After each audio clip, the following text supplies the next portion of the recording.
Hi friends, இன்றைக்கி நாம் multi grain dosa பண்ண போகிறோம். வாங்க மல்டி கிரைன் தோசை எப்படி பண்ணலாங்கிறத பார்க்கலாம். மல்டி கிரைன் தோசை பண்ணுறதுக்கு முதல்ல ஒரு பவுல் எடுத்துக்கோங்க. அதில் நான் இந்த சின்ன கப் அளவு தான் எல்லாமே எடுத்திருக்கேன். இந்த ஒரு கப்பு அளவுக்கு முதல்ல பச்சை பயிறு, கருப்பு கொண்டக்கடலை, வெள்ளை கொண்டக்கடலை, பச்சை பட்டாணி, தோரம்பருப்பு, கடலைப்பருப்பு, சிறுபருப்பு, கொள்ளு,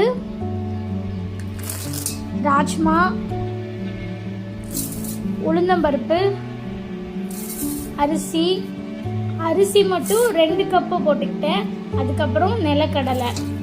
இது எல்லாத்தையும் ஒன்றா போட்டு அதை நல்லா தண்ணி ஊற்றி 2 தடவை நல்லா கழுவி எடுத்துக்கலாம். கழுவி எடுத்ததுக்கப்புறம் மறுபடியும் இதில் தேவையான அளவு தண்ணி ஊற்றி நான் 3 வரமிளகா போட்டு இதை ஒரு 8 மணி நேரம் நல்லா ஊற வைக்கலாம். இது நல்லா இப்போ ஊறிடுச்சு. இது நல்லா ஊறினதுக்கப்புறமா இதில் இருக்க தண்ணியெல்லாம் நல்லா வடிச்சிட்டு இதை இப்போ நம்ம ஒரு மிக்சி ஜாரில் சேர்த்துக்கலாம்.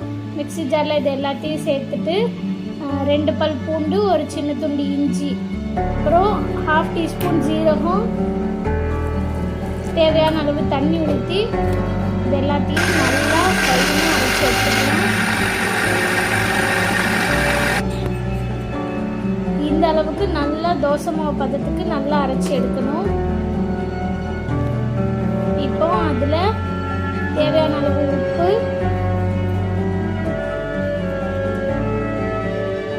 1/2 டீஸ்பூன் மஞ்சள் பொடி, அதை நல்லா கலக்கிட்டு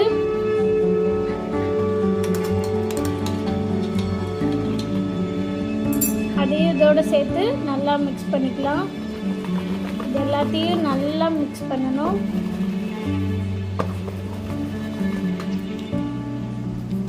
தேவைப்பட்டால் தண்ணி ஊற்றி தோசை மாவு பதத்துக்கு நல்லா ரெடி பண்ணி வச்சுக்கோங்க.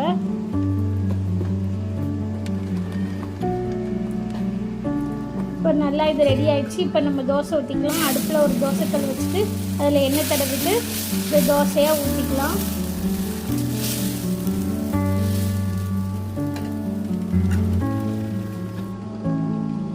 அவ்வளோதான் ஃப்ரெண்ட்ஸ். இப்போ நம்ம இதில் கொஞ்சமாக எடுத்து இதை அடை மாதிரியும் நம்ம சுடலாம். அது எப்படி சுடலாங்கிறத பார்க்கலாம். கொஞ்சம் மாவு எடுத்துக்கோங்க. அதில் சின்னதாக கட் பண்ண வெங்காயம், ஒரு பச்சை மிளகா, கொத்தமல்லி, கருவேப்பிலை,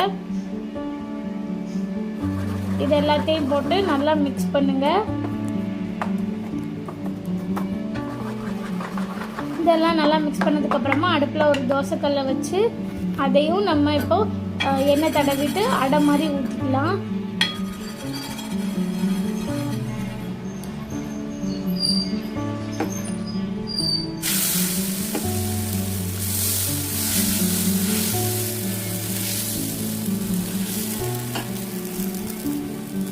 இந்த மாதிரி அடை மாதிரி ஊற்றிக்கோங்க.